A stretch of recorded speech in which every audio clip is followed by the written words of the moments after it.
pinagsasabi mo, ha? Jessica, dahil sisaraan ka naman ng utak, dahil hindi ka na minahal ng kaibigan mo, kung hindi mo siya tinaksil at kung hindi mo siya minalang hiya. Diba kung sinungaling ka, di ko talaga magagawa sa kanya yun. Hindi ko kayang gawin kay Jasmine yun. Dahil tinuring ko siyang kaibigan. Baka gumagawa ka lang talaga ng kwento at story mo para na ipalabas na ako ang pinagmumukha mong masira. Magkakaibigan. Baliw ka ba o kusang baliw ka talaga? Tanga ka talaga, no? Mo ba naiintindihan yung sinabi ko? Pinalastik mo yung kaibigan mo at kung sa kanta mo na kasing totoo ay mapasabihin yung katotohanan.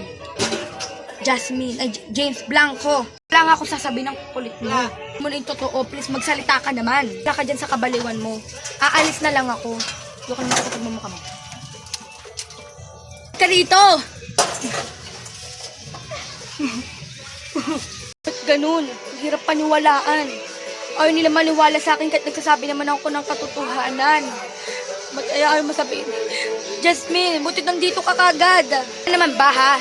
Sawang-sawa na ako sa panggugulo mo at paninira mo sa buhay ko. Kapal kasi ng pagmumukha mo, no? Totoo pa lang, eh. That pala, hindi na lang kita naging kaibigan kasi simula dati, naging taksil ka na sa akin. Hindi maniwala ka naman, Jasmine, nagsasabi ako ng totoo. Hindi ko kayang gawin yun, di ba? Kilala mo naman yung ugali ko. Baka na ngayon ko nga lang pala nalaman yung ugali mo. Na ganyang kakasama, tapos yung kulo mo nandyan lang pala sa utak mo. Nakatago. Maniwala ka naman sa akin, Jasmine, nagsasabi ako ng totoo. Jasmine, ayoko magkaway tayo habang buhay. Magpapasko na. Kung pakialam. Ano man mangyari sa buhay ko, tatandaan mo. Do you want change everything like you, everything me? Jasmine!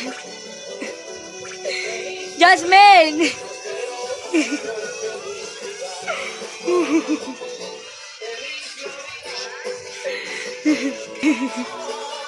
Ba't ganun din nila ako kayang patawarin?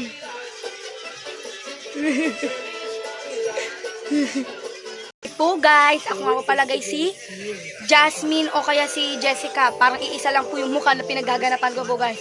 Lalong lumalalala lang po yung away ng palabas. At lagi nyo po susubaybayan yung palabas na bihag. At marami pa pong episode na ipapakita. Abangan nyo po bukas ang Pasko episode 7 na bihag. Jasmine, may gusto talaga akong ibigay sa'yo dahil sa party tayo ngayon. Dahil Pasko ngayon, diba? Ito, gift ko para sa'yo. Pangliligaro mo rin sa akin dati. May bibigay mo sa akin ligarong to. Ito, para sa akin to. Hindi ko na lang katatanggapin to.